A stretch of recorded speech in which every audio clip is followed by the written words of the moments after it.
ഹരേ രാമ ഹരേ കൃഷ്ണ. ഇന്നത്തെ കർമ്മങ്ങൾ നാളത്തെ കർമ്മഫലങ്ങളാണെന്ന ബോധ്യമുണ്ടാകണം.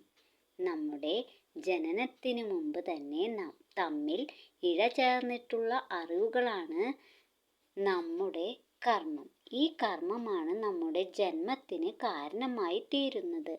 നാം ചെയ്യുന്ന പ്രവൃത്തിയാണ് എപ്പോഴും നമ്മുടെ കർമ്മഫലത്തെ നിശ്ചയിക്കുന്നത്. നമ്മുടെ ഓരോ വാക്കും ചിന്തയും പ്രവൃത്തിയും കർമ്മങ്ങളാണ്.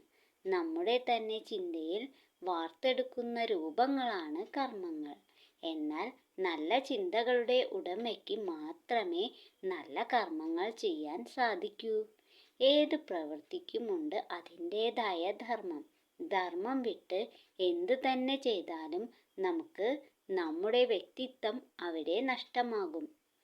ഈശ്വരൻ നമ്മെ സൃഷ്ടിച്ചിരിക്കുന്നത് തന്നെ സ്വാതന്ത്ര്യത്തോടെ അവനവന്റെ ഇഷ്ടത്തിനൊത്ത് ജീവിക്കാനാണ്. മറ്റൊരു ജീവിക്കും നൽകാത്ത വരമാണ് ഈശ്വരൻ നമുക്ക് നൽകിയിരിക്കുന്നത്. വിവേകം നിറഞ്ഞ കർമ്മത്തിൽ കൂടിയേ ജീവിതത്തിൽ ശാശ്വത വിജയം നേടാൻ നമുക്ക് കഴിയൂ. അതിനാൽ ഇന്നുവരെ ചെയ്ത കർമ്മങ്ങളെക്കുറിച്ച് ചിന്തിച്ച് വ്യസനിക്കാതെ ഇനി ചെയ്യാനുള്ളതിനെക്കുറിച്ച് ഓർത്ത് ഉത്കണ്ഠപ്പെടാതെയും ഇപ്പോൾ എന്തു ചെയ്യണം എന്നതിൽ ഉറച്ച് നിൽക്കുകയാണ് വേണ്ടത്. ഈ പുതുവർഷത്തിൽ എല്ലാ പ്രിയപ്പെട്ടവർക്കും നന്മയുടെ ജീവിതം നയിക്കാൻ സർവേശ്വരൻ നമ്മെ അനുഗ്രഹിക്കട്ടെ.